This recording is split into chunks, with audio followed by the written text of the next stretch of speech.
Es-tu notre nouvelle maman ? La question jaillit de 4 bouches en même temps. Les 4 quadruplés de 6 ans parlaient en parfait tisson.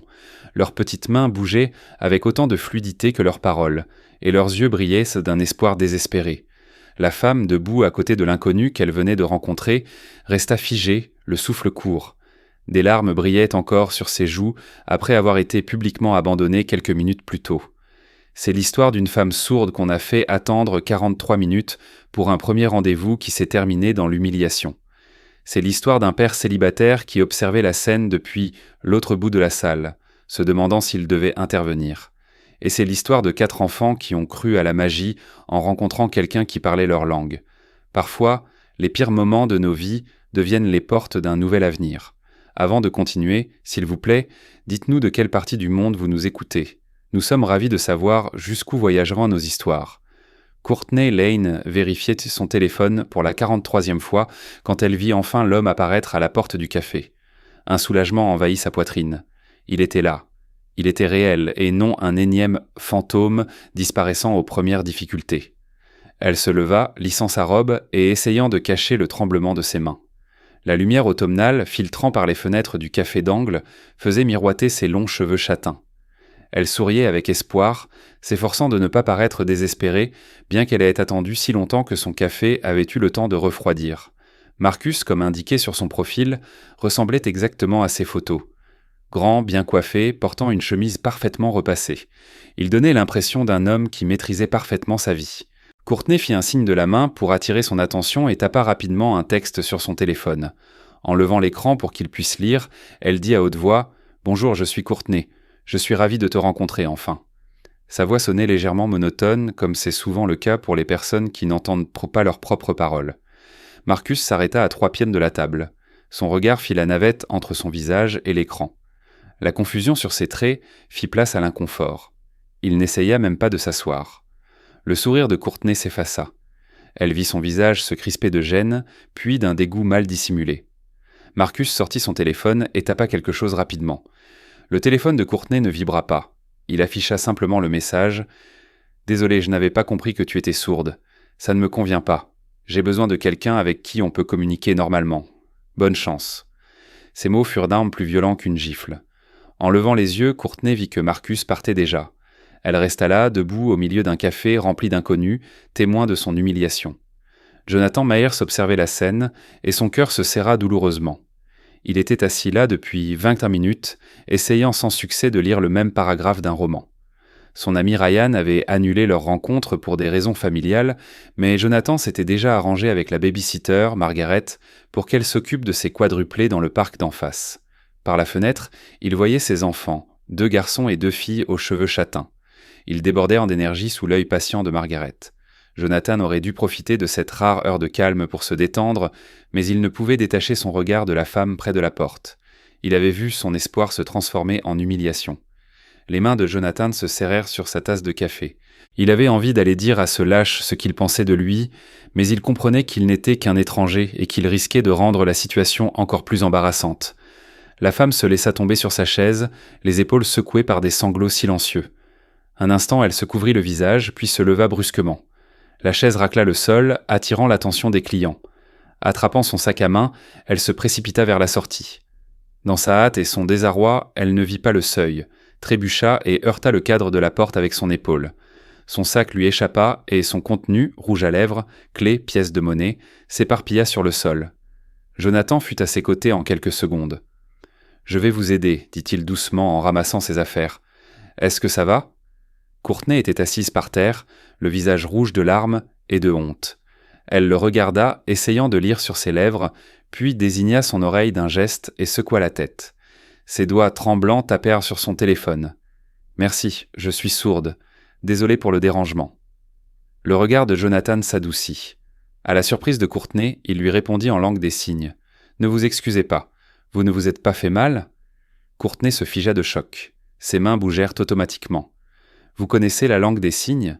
Jonathan hocha la tête, continuant ses gestes fluides. « Mon fils est sourd. Nous l'utilisons tous à la maison. » Il l'aida à se relever. Courtney le regardait comme un miracle. « Je m'appelle Courtney. Je n'arrive pas à y croire. Ça arrive si rarement. » « J'ai vu ce qui s'est passé, signa Jonathan. Je suis vraiment désolé.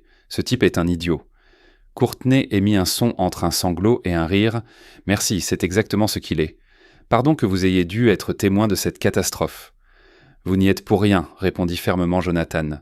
Ils restèrent là, à la porte, deux inconnus menant un dialogue silencieux dans un café bruyant. Pour la première fois de la journée, Courtney sourit, timidement mais sincèrement.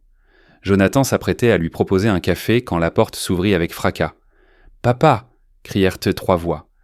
4 enfants de 6 ans firent irruption dans le café comme une petite tempête. Aurélia, Orion et Léora commencèrent à raconter en même temps l'histoire d'un chien au parc qui savait danser. Mais en voyant leur père à côté d'une inconnue, ils s'arrêtèrent net. Atlas, le 4e enfant, celui qui ne parlait pas, remarqua le premier les mains de son père. Ses yeux s'illuminèrent. Il signa rapidement à ses frères et sœurs. « Papa lui parle en signe. Elle connaît notre langue. » Les enfants se figèrent d'espoir. « Non, les enfants, attendez !» essaya d'intervenir Jonathan, mais il était trop tard. « Elle est sourde comme moi ?» demanda Atlas en signe. Tous les 4 firent un pas en avant. En parfaitisson, leurs mains formèrent les signes et leurs voix prononcèrent « Es-tu notre nouvelle maman ?» Courtney eut le souffle coupé. Le visage de Jonathan devint cramoisi. « Les enfants !» s'exclama-t-il. « C'est Courtney. Nous venons de nous rencontrer. Je l'aidais simplement. » Il se tourna vers elle, l'air désolé. « Je suis tellement désolé et d'habitude ils ne sont pas... » Mais Courtney ne l'écoutait plus. Elle regardait les enfants et ses yeux s'emplirent de nouveau de larmes, d'une autre nature cette fois. Atlas s'approcha et demanda sérieusement en langue des signes. « Tu es sourde comme moi ?» Courtney s'agenouilla. « Oui, exactement comme toi. »« Est-ce que les gens pensent que tu es bizarre ?» continua le garçon. « Parfois, répondit-elle honnêtement. »« Nous aussi, signa Atlas. On signe à la maison et à l'école on se moque de nous. » Courtney s'adressa aux 4. « Alors ces enfants ne comprennent tout simplement pas à quel point vous êtes spéciaux et formidables. Tu connais notre langue secrète, cria Aurélia avec enthousiasme. Et tu es tellement belle, ajouta Orion. On cherchait quelqu'un comme toi, ajouta Léora. Jonathan aurait voulu disparaître sous terre. Ses enfants étaient en train de faire une demande en mariage en son nom à une inconnue. Mais Courtney riait, d'un rire sincère et joyeux. « Et si on commençait par être amis ?» proposa-t-elle. « Comment vous appelez-vous » 20 minutes plus tard, ils étaient assis autour d'une grande table. La baby-sitter Margaret sourit d'un air entendu et accepta de rester un peu plus longtemps. Les enfants se présentèrent à tour de rôle. Aurélia raconta son rêve de devenir vétérinaire ou princesse. Orion parla de dinosaures et de sa capacité à roter l'alphabet, ce que Jonathan fit cesser immédiatement. La douce Léora parla de son amour pour les fleurs et les livres, et Atlas partagea sa passion pour la science et le fait que toute la famille apprenait la langue des signes pour lui. Courtney leur expliqua la signification de leurs prénoms. Le titan Atlas, la constellation d'Orion, la lumière de Léora et l'éclat doré d'Aurélia. « Quelqu'un a choisi de très beaux prénoms, » sourit-elle à Jonathan. « Mon ex-femme aimait les mythes, » répondit-il, évoquant brièvement le passé. Ensuite, ils jouèrent aux charades aux charades silencieuses. Léora imita un astronaute sur un dinosaure, Orion un cuisinier laissant tomber une pizza, et Atlas parodia si bien leur maîtresse d'école que Courtney en rit aux larmes. Quand vint le tour de Courtney, elle mima le geste de souffler des bougies sur un gâteau. « Un anniversaire, » devina Atlas. « Le nôtre était le mois dernier, » s'exclamèrent les enfants. « C'est quand le tien ?»« En fait, c'est demain, » répondit Courtney. Les enfants s'arrêtèrent net. « Demain, le 15 octobre ? Vraiment demain ?» Leur enthousiasme était à son comble. Ils se réunirent aussitôt en cercle, discutant vivement en signes. Finalement, Léora demanda « Tu as de grands projets ? Une fête avec des amis ?» « Non, » répondit doucement Courtney. « Je serai seul. J'ai l'habitude de fêter ça dans le silence. » Les 4 quadruplés échangèrent un regard. Jonathan comprit. Quelque chose de magnifique allait se produire, ou bien il allait avoir une crise cardiaque. « Ce n'est pas juste, » déclara fermement Atlas. « Personne ne devrait être seul pour son anniversaire. »« On va t'organiser une fête ici même, demain, » reprit Aurélia. Courtney regarda Jonathan, cherchant une confirmation. « Seulement si vous en avez envie, » sourit-il. « Mais je vous préviens, quand ils ont décidé quelque chose, on ne peut plus les arrêter. » À cet instant, Jonathan vit dans les yeux de Courtney ce qu'il ressentait lui-même, la réalisation que l'on n'est plus seul et que l'on est accepté tel que l'on est. « J'aimerais beaucoup, » chuchota-t-elle en signe. Les enfants explosèrent de joie. Les 15 minutes suivantes furent consacrées à une planification détaillée. Gâteau au chocolat, océan de ballons et cadeaux faits main. Au moment de partir, chaque enfant prit Courtney dans ses bras. Juste avant de sortir, Jonathan sortit son téléphone. « Je peux avoir ton numéro ?» signa-t-il avant d'ajouter rapidement pour coordonner la fête de demain. Le sourire de Courtney était radieux alors qu'elle entrait son numéro. Elle signa « Envoie-moi un message demain matin ». Jonathan hésita, puis répondit en langue des signes « Courtney, merci, tu as rendu cette journée inattendue, dans le meilleur sens du terme. » Courtney eut le souffle coupé. Elle signa en retour « Merci à toi aussi, à demain ».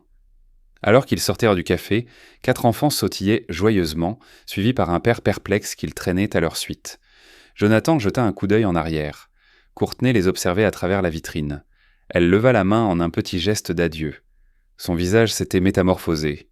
Elle ne ressemblait plus à la femme dévastée qu'il avait vue plus tôt. « Papa !» signa Aurélia alors qu'ils traversaient la rue vers l'endroit où Margaret était engarée. « Est-ce qu'elle te plaît ?» Jonathan regarda le visage plein d'espoir de sa fille.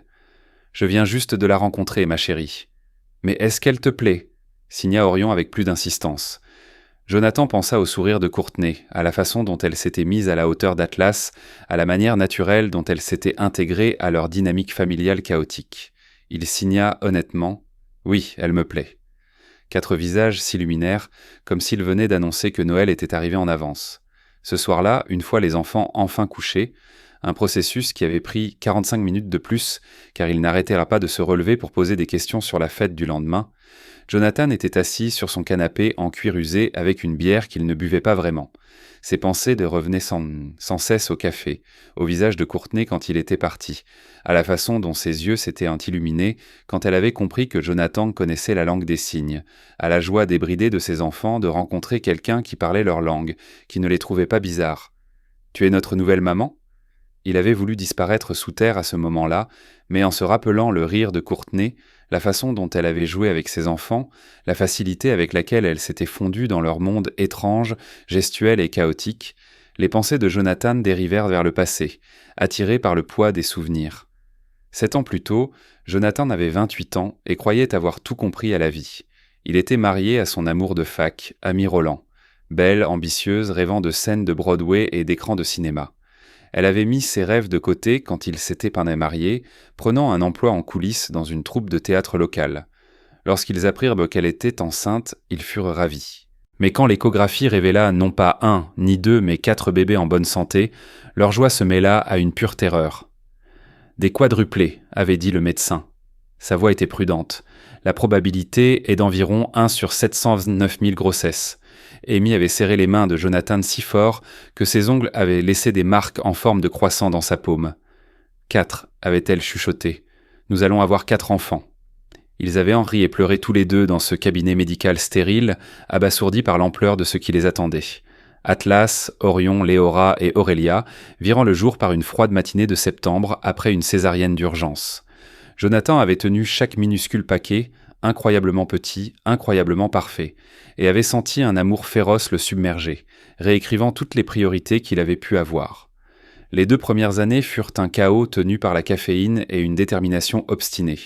Les parents de Jonathan aidèrent souvent, se relayant pour que lui et Amy puissent endormir. Les bébés étaient en bonne santé, franchissaient les étapes de développement, devenant des individus à part entière. Mais Jonathan voyait l'inquiétude grandir dans les yeux d'Amy. Chaque fois qu'elle regardait les représentations de la troupe de théâtre depuis les coulisses, chaque fois qu'une actrice saluait sous un tonnerre d'applaudissements, quelque chose passait dans le regard d'Amy. De la nostalgie, du regret, du ressentiment.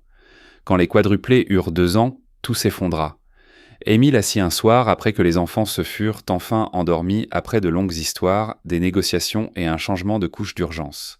Son visage brûlait d'une excitation que Jonathan n'avait pas vue depuis des mois. « J'ai reçu un appel aujourd'hui, dit-elle, la voix tremblante. Marcus Levy, le directeur de casting, veut que je passe une audition pour un rôle récurrent dans une nouvelle série de streaming. Il tourne en Californie. C'est ma chance, John. Ma seule vraie chance. » Jonathan ressentit d'abord de la fierté, un bonheur sincère pour elle. « C'est génial, chérie. On pourrait s'organiser. Peut-être qu'on pourrait... »« Je pars seule en train, » l'interrompit Amy. Les mots sortirent comme si elle les avait retenus trop longtemps. « Je ne peux pas faire ça avec 4 tout petits, John. Je ne peux pas. Ils sont merveilleux, ils sont beaux, mais ils ne faisaient pas partie du plan. Je n'ai jamais voulu autant d'enfants. J'en voulais 1, peut-être 2 un jour, pas 4 d'un coup, pas 4 qui ont besoin d'une attention et de soins constants. Et c'est tout. » Jonathan sentit le sol se dérober sous ses pieds. « Amy, ce sont tes enfants. Je ne peux pas être la mère dont ils ont besoin et l'actrice que je veux être. Sa voix se brisa, mais son regard était déterminé. Je dois choisir, je me choisis, moi. Le divorce fut rapide et sans émotion. Amy signa les papiers de garde exclusive sans hésitation. Elle promit d'appeler régulièrement, de rester impliquée, d'être une mère même à distance. Les premiers mois, elle tint cette promesse. Des appels vidéo hebdomadaires où les enfants collaient leur visage à l'écran en criant « Maman, maman », pendant qu'Amy souriait et leur parlait des auditions sous le soleil californien. Puis les appels devinrent bimensuels, puis mensuels, puis seulement pour les anniversaires et les fêtes, et ensuite ils cessèrent presque complètement. Jonathan la supplia lors d'une de leurs conversations téléphoniques de plus en plus rares. « Ils ont besoin de leur mère, Amy. S'il te plaît, appelle au moins de temps en temps. Ils n'ont que toi. »« Non, » dit Amy. Sa voix était lointaine, comme si elle était déjà ailleurs. « Je ne suis pas faite pour être mère, John. J'ai essayé de me convaincre que je pouvais tout concilier, mais je ne peux pas. Je suis désolée. » Les appels cessèrent presque totalement après ça. Les cartes de Noël arrivaient sporadiquement. Les cadeaux d'anniversaire arrivaient en retard ou pas du tout. Les enfants, qui avaient maintenant 6 ans, se souvenaient à peine de son visage. Jonathan avait rangé toutes les photos après que Léora, alors âgée de 4 ans, fut restée devant une photo d'Amy sur la cheminée pendant 21 minutes, traçant le visage de sa mère avec son petit doigt, avant de demander pourquoi maman ne les aimait pas. Il n'avait pas de bonne réponse à l'époque, il n'en a toujours pas. Mais l'oubli n'effaçait pas le manque. Jonathan le voyait dans de petits moments déchirants. Léora regardant les autres mères au parc. Les larmes silencieuses d'Aurélia après les événements scolaires où tous les autres enfants avaient leurs 2 parents. Les moqueries étaient peut-être la pire partie. Les enfants pouvaient être cruels et la question « Où est ta maman ?» était devenue une raillerie qui poursuivait ses enfants quotidiennement. Puis, quand Atlas eut 3 ans, tout devint encore plus difficile. Jonathan travaillait de la maison en appel vidéo dans son bureau. Pendant que les enfants jouaient dans le salon, il entendit un fracas, un craquement écœurant qui lui glaça le sang et courut pour trouver Atlas sur le sol. Une lourde bibliothèque en chêne s'était effondrée près de lui. Une grosse encyclopédie reliée l'avait frappé directement à la tempe. Le séjour à l'hôpital fut un cauchemar de tests et de médecins inquiets. Jonathan restait au chevet d'Atlas, tenant la petite main de son fils et priant une puissance supérieure en laquelle il n'était pas sûr de croire. Atlas survécut, mais le traumatisme crânien avait irrémédiablement endommagé ses nerfs auditifs. « Les dommages sont permanents », expliqua doucement le médecin. « Atlas ne retrouvera jamais l'ouïe. Nous pourrons discuter d'implant cochléaire quand il sera plus grand, mais il n'y a aucune garantie que cela fonctionne, et ils ne conviennent pas à tout le monde. » Jonathan tenait son fils de 3 ans, son petit garçon aventureux, bavard et chantant, et le regardait glisser dans un monde silencieux. Les mois qui suivirent furent les plus durs de la vie de Jonathan. Atlas passa d'un enfant extraverti à un enfant renfermé, frustré par son incapacité à communiquer, isolé des voix de ses frères et sœurs qu'il ne pouvait plus entendre. Les autres enfants ne comprenaient pas pourquoi leurs frères ne parlaient plus, pourquoi ils s'énervaient quand ils essayèrent de jouer. Jonathan prit une décision. Si Atlas devait vivre dans un monde silencieux, il n'y serait pas seul. Jonathan étudia la langue des signes américaine avec une détermination féroce. Il regardait des vidéos tard le soir, s'exerçait jusqu'à ce que ses mains lui fassent mal, assistait à des cours pour parents d'enfants sourds. Il enseigna à Orion, Léora et Aurélia à travers des jeux, des chansons et une répétition patiente. Au moment où Atlas eut 4 ans, toute la famille communiquait exclusivement en langue des signes à la maison. C'était devenu leur langue personnelle, leur lien spécial. À l'école, les enfants parlaient à voix haute avec leurs camarades et leurs professeurs, mais à la maison, leurs mains dansaient dans des conversations sur les devoirs, les aventures imaginaires et ce qu'ils voulaient pour le dîner. Atlas ne s'était jamais senti exclu, parce que sa famille l'avait rejoint dans son silence. Mais cela signifiait aussi que le monde de Jonathan s'était considérablement rétréci. Les rendez-vous, la romance... Comment pouvait-il expliquer à quelqu'un que tout partenaire devrait apprendre une toute nouvelle langue juste pour dîner chez lui ? Qui voudrait d'un lot de 5 personnes, surtout quand l'un d'eux a des besoins spéciaux ? Qui voudrait d'un homme dont l'ex-femme a abandonné les enfants, laissant derrière elle un héritage de questions auxquelles Jonathan ne pouvait répondre et des blessures qu'il ne pouvait guérir ? Il avait essayé. Une fois, il y a environ 1 an, une femme du travail l'avait invité à sortir. Ils étaient allés dîner. Elle était belle, drôle, gentille, intéressée par son travail.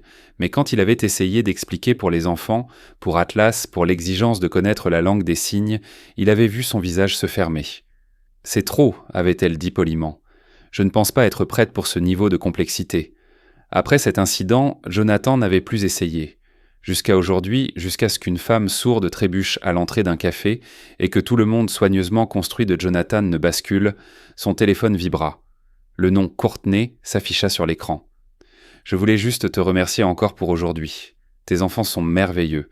Je ne me souviens pas de la dernière fois où je me suis senti autant à ma place. À demain. Jonathan sourit. Ses pouces s'activèrent sur le clavier. Ils sont géniaux, n'est-ce pas ? Même quand ils me font honte en public. Demain à midi, j'apporte le chaos. Toi, amène-toi simplement. Sa réponse arriva rapidement. J'ai hâte. Bonne nuit, Jonathan. Bonne nuit, Courte. Jonathan posa son téléphone et s'autorisa un moment d'espoir. Juste un tout petit peu, juste assez pour imaginer que peut-être, juste peut-être, l'univers lui offrait quelque chose de bon pour une fois. Le lendemain matin fut un chaos contrôlé. Les quadruplés se réveillèrent à 6 heures, tremblants d'excitation. Ils fabriquaient alors des décorations, des guirlandes en papier coloré et des affiches dessinées à la main avec l'inscription « Joyeux anniversaire, Courtney ». Jonathan demanda l'aide de Margaret pour rendre le café vraiment présentable. Il appela la propriétaire du café du coin, une femme gentille nommée Sarah, qui avait vu grandir ses enfants lors de leurs visites hebdomadaires du samedi, et demanda s'il pouvait louer le coin du fond pour quelques heures. « C'est pour cette femme d'hier » demanda Sarah en connaissance de cause. « Celle que tes enfants ont décidé d'adopter ?» Les rumeurs dans les petits cafés se répandaient en vite. « Oui, admit Jonathan. Ils l'ont invitée pour son anniversaire. Apporte les décorations pour 10 heures. »« C'est d'accord, dit Sarah. Je m'assurerai que ce coin soit prêt. » Et, Jonathan, elle m'a semblé merveilleuse. Tes enfants ont un bon instinct. À 11h30, le café ressemblait à une explosion de fête. Des affiches faites maison pendaient sur chaque surface disponible. Des ballons achetés en gros par Margaret, parce que Jonathan avait sous-estimé ce que beaucoup de ballons signifiaient vraiment pour des enfants de 6 ans, se balançaient attachés aux chaises et aux tables. Les enfants avaient insisté pour un gâteau au chocolat que Margaret avait réussi à dénicher dans un délai très court. Atlas tenait une pancarte qu'il avait soigneusement fabriquée, avec une inscription en anglais et une illustration en langue des signes, dactylologie. Bienvenue, Courtney. Jonathan regarda ses 4 enfants, vêtus de tenues blanches assorties, sur lesquelles ils avaient insisté pour se coordonner pour le jour spécial de Courtney, et sentit son cœur se serrer. « Souvenez-vous, signa-t-il à tous les 4, c'est la journée de Courtney. Nous célébrons en son honneur, d'accord ? Laissez-la parler, laissez-la profiter. Ne la submergez pas. » 4 hochements de tête solennels. Jonathan ne les crut pas une seconde. À midi pile, la porte du café s'ouvrit. Courtney entra et Jonathan oublia comment respirer. Elle portait une robe bleue simple qui s'accordait avec ses yeux. Ses longs cheveux tombaient en douces vagues sur ses épaules, mais ce n'était pas son apparence qui le frappa, c'était l'expression de son visage.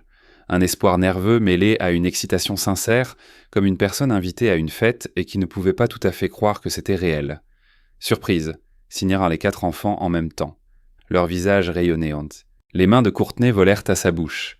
Ses yeux s'écarquillèrent, embrassant du regard les décorations, les ballons, le gâteau, et les 4 visages impatients observant sa réaction. Des larmes coulèrent tant sur ses joues, mais elle souriait. De ce sourire qui transforme tout le visage. « Vous avez fait tout ça pour moi ?» signa-t-elle. « Bien sûr, » répondit Aurélia avec enthousiasme en langue des signes. « C'est ton anniversaire. » « Joyeux anniversaire, Courtney » signa Jonathan. Son regard était chaleureux. Courtney le regarda et quelque chose passa entre eux. De la gratitude, une connexion, le début de quelque chose pour lequel aucun des deux n'avait encore de nom. « Merci, signa-t-elle. À vous tous, c'est la plus belle chose que l'on ait jamais faite pour moi. » Ce qui suivit fut, sans aucun doute, la fête d'anniversaire la plus chaotique et la plus joyeuse que Jonathan ait jamais vue. Les enfants insistèrent pour que Courtney s'assoie en bout de table. Une place qu'ils avaient en décorée avec des ballons supplémentaires et une couronne faite maison que Léora avait fabriquée avec du papier coloré et des paillettes. « Tu dois la porter, » signa Léora. « Sérieusement, tous ceux qui fêtent leur anniversaire portent des couronnes. » Courtney mit la couronne légèrement de travers, avec la solennité d'une personne que l'on couronne vraiment, ce qui fit rire les 4 enfants. Arion fut le premier à offrir son cadeau, un dessin de Courtney entouré de 4 bonhommes allumettes. « C'est nous, » expliqua-t-il fièrement en signe. « Et ça, c'est toi. Nous nous tenons tous la main parce que maintenant nous sommes amis. » La lèvre inférieure de Courtney trembla lorsqu'elle répondit. « C'est magnifique, merci Arion. » Le cadeau de Léora était un bracelet de perles colorées qu'elle avait enfilé elle-même. « Les couleurs sont des couleurs joyeuses, » expliqua-t-elle en aidant Courtney à le mettre, « pour que tu te souviennes toujours des jours heureux. Aurélia avait écrit un poème, ou ce que des enfants de 6 ans considèrent comme de la poésie, dans lequel rimaient donc principalement Courtenay et voyage, journée, jour et amour. Mais elle le lut et le traduisit en langue des signes avec une passion si sincère que Courtenay dut s'essuyer les yeux. Le cadeau d'Atlas fut le dernier. Il s'approcha lentement, tenant une petite boîte en bois à la décoration de laquelle il avait manifestement consacré beaucoup de temps. À l'intérieur se trouvait une pierre lisse, peinte en bleu. « C'est une pierre d'apaisement », signa soigneusement Atlas. « Mon professeur nous en a parlé. Quand tu es triste ou que tu t'inquiètes, tu la tiens et ça aide. Je l'ai peinte en bleu parce que le bleu, c'est le calme. » Il fit une pause puis ajouta « Tu semblais triste hier. Je ne veux plus que tu sois triste. » Le sang-froid de Courtenay s'effondra. Elle attira Atlas contre elle, le serrant fort dans ses bras, tandis que ses épaules tremblaient de sanglots silencieux. Atlas l'étreignit en retour. Ses petits bras étaient bandés forts et rassurants. Quand Courtenay s'écarta enfin, elle ouvrit grand les bras, regardant tous les enfants. Aurélia, Léora et Arion se précipitèrent, et Courtenay les enveloppa tous les 4 dans une étreinte serrée. « Merci à vous tous », signa-t-elle en s'essuyant les yeux. « Ce sont les plus beaux cadeaux que j'ai jamais reçus. » Les 4 rayonnaient. Ensuite, on apporta le gâteau, au chocolat avec un glaçage au chocolat, car les enfants avaient été unanimes dans leur décision. Sarah, la propriétaire du café, avait même ajouté des bougies d'anniversaire. « Fais un vœu », signèrent les enfants avec excitation. Courtenay ferma les yeux, inspira et souffla les bougies. Quand elle rouvrit les yeux, elle souriait à travers ses larmes. « Qu'est-ce que tu as souhaité ?» demanda Arion. « Si je le dis, ça ne se réalisera pas, » répondit Courtenay. « Mais tu peux nous donner un indice, » insista Aurélia. Courtenay regarda les 4 visages en attente, puis Jonathan, assis au bout de la table, observant la scène avec une expression illisible. Elle signa « J'ai souhaité ne plus jamais me sentir seule. »« Tu ne le seras plus, » répondit Léora avec une conviction absolue. « Parce que maintenant, tu nous as. » Alors que la fête touchait à sa fin et que les enfants jouaient à un jeu du loup silencieux dehors sous la surveillance de Margaret, Jonathan et Courtenay restèrent seuls à table. Les restes du gâteau et le papier cadeau froissé les entouraient, témoins de la joie récemment vécue. « Merci », signa Courtenay. Ses mouvements étaient un peu devenus plus lents. Elle était fatiguée, mais contente. C'était le meilleur anniversaire de ma vie. Les enfants étaient ravis, sourit Jonathan en retour. Ils planifièrent ça depuis hier. Ils sont merveilleux, répondit Courtenay. Eux tous. Elle fit une pause, les observant à travers la fenêtre, puis demanda prudemment « Leur mère ?» L'expression de Jonathan changea. Pas offensée, juste résignée. Elle est partie quand ils avaient 2 ans. Elle a eu une grande opportunité d'actrice en Californie et a décidé qu'elle ne pouvait pas être mère et poursuivre ses rêves en même temps. Ces signes étaient un constat sec des faits. Les enfants se souviennent à peine d'elle. Elle appelle peut-être 2 fois par an. « Je suis désolé, » répondit Courtenay. « Nous nous débrouillons, » signa Jonathan. Mais hier, quand ils ont demandé si tu n'étais pas leur nouvelle maman, c'est leur souhait depuis un moment. Surtout quand ils voient d'autres enfants avec leurs 2 parents. « Cela doit être dur pour eux, » remarqua doucement Courtenay. « Oui, » acquiesça Jonathan. Puis son expression devint curieuse. « Et toi ? Depuis combien de temps n'entends-tu plus ?» Les mains de Courtenay se figèrent un instant, puis commencèrent à bouger. « 7 ans, j'avais 23 ans, un accident de voiture. Un conducteur ivre a grillé un feu rouge. Ses gestes devinrent plus lents, plus lourds. C'est drôle comme ils appelaient en ça de la chance, comme si perdre un sens entier était une bagatelle. »« Ce n'est pas une bagatelle, en répondit Jonathan. Mes amis ne savaient pas quoi faire de moi après. Ce n'était pas de leur faute. Ils essayaient, mais les conversations devenaient un travail. Les sorties en groupe étaient impossibles. Finalement, ils ont arrêté d'essayer. C'était plus simple ainsi. » Elle fit une pause. « Ma famille aussi. Ils m'aiment, mais c'est dur. Les fêtes sont épuisantes. Je passe la plupart du temps à sourire et à hocher la tête en faisant semblant de comprendre ce qui se passe. Cela semble solitaire, » compatit Jonathan. « Oui, » répondit simplement Courtenay. « J'ai été seul longtemps. »« Plus maintenant, » signa Jonathan. « Du moins si les enfants ont leur mot à dire. Avertissement honnête, ils ont probablement déjà planifié tes 10 prochains anniversaires. » Courtenay rit. La tension retomba. « Cela ne me dérangerait pas. » « Tant mieux, » répondit Jonathan, « parce qu'une fois qu'ils décident qu'ils aiment quelqu'un, ils sont implacables. » À travers la fenêtre, on pouvait voir Atlas enseigner à ses frères et sœurs un jeu complexe avec des signes. Courtenay les observait avec une expression douce. « Atlas a de la chance, signa-t-elle, d'avoir une famille qui a appris sa langue. La plupart des enfants sourds n'ont pas ça. »« C'est mon fils, » répondit Jonathan. « Bien sûr que nous avons appris. Tout le monde n'aurait pas agi ainsi, objecta Courtenay, croisant son regard. Crois-moi. Ils restèrent assis dans un silence confortable pendant quelques instants, regardant les enfants jouer. Je devrais probablement y aller, signa Courtenay, te laisser retourner à ta journée. Garde le contact, demanda Jonathan. Les enfants demanderont constamment de tes nouvelles si tu ne le fais pas. J'aimerais beaucoup, sourit Courtenay. Ami demanda Jonathan. Ami, opina-t-elle. Mais quand Courtenay se leva pour partir et que les enfants coururent pour lui dire au revoir avec des câlins enthousiastes, Jonathan sentit que quelque chose avait bougé. Pas de la romance, pas encore, mais une possibilité. La sensation que, peut-être, son petit monde soigneusement contrôlé était sur le point de s'agrandir de manière qu'il n'avait pas imaginée. Et pour la première fois depuis des années, cela ne l'effrayait pas. Au cours des semaines suivantes, Courtenay s'intégra dans leur vie d'une manière qui semblait à la fois naturelle et miraculeuse. Elle commença à se joindre à eux pour le dîner 2 fois par semaine. Les enfants se disputaient pour savoir qui s'assiérait à côté d'elle. Aurélia tressait les cheveux de Courtenay. Arion lui racontait des histoires complexes sur sa journée à l'école avec des reconstitutions dramatiques. Léora faisait tranquillement ses devoirs à côté d'elle, posant parfois des questions en signe. Et Atlas s'asseyait juste tout près, se sentant à l'aise dans leur silence partagé.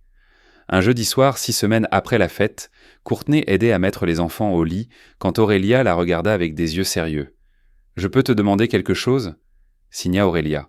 « Bien sûr, répondit Courtenay. Pourquoi tu n'as pas de famille ?» La question resta suspendue dans l'air. Jonathan, qui lisait une histoire à Arion dans le lit voisin, se tendit mais n'intervint pas. Courtenay s'assit sur le lit d'Aurélia, réfléchissant soigneusement à sa réponse avant de signer. « J'avais une famille, mes parents, ma sœur. Mais après mon accident, quand je ne pouvais plus entendre, tout est devenu difficile. Pas parce qu'il ne m'aimait pas, il m'aimait, mais il ne savait non plus comment me parler. Cela rendait tout le monde triste et frustré. »« C'est stupide, » répondit Aurélia avec la franchise d'une enfant de 6 ans. « C'est facile de te parler. Merci ma chérie, mais ce n'était la faute de personne. Parfois les gens ne savent pas s'adapter quand tout change. Cela t'a rendu triste, signa Léora depuis son lit. Très triste pendant longtemps. Tu es toujours triste, signa Atlas. Courtenay regarda les 4 visages tournés vers elle, puis Jonathan, tenant toujours son livre mais prêtant une attention totale à cette famille chaotique, gesticulante et magnifique qui, d'une manière ou d'une autre, était devenue la sienne.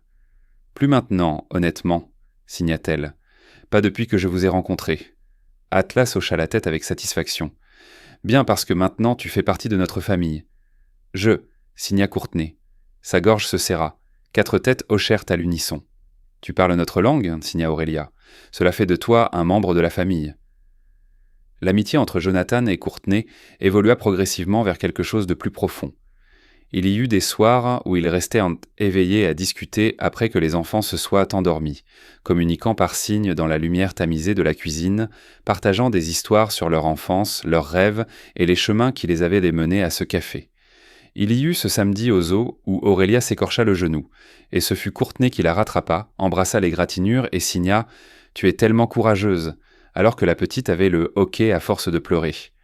Il y eut le concert de l'école où les 4 enfants interprétèrent des chansons en langue des signes américaine, et Courtenay était assise à côté de Jonathan dans la salle, tous deux pleurant en les regardant. Il y eut ce soir où Jonathan rentra du travail épuisé et frustré, et Courtenay était là, simplement là. Elle préparait le dîner, aidait aux devoirs, lui lançant un regard qui disait « Je gère, va respirer un peu ». Il y eut le moment où Jonathan réalisa qu'il était amoureux.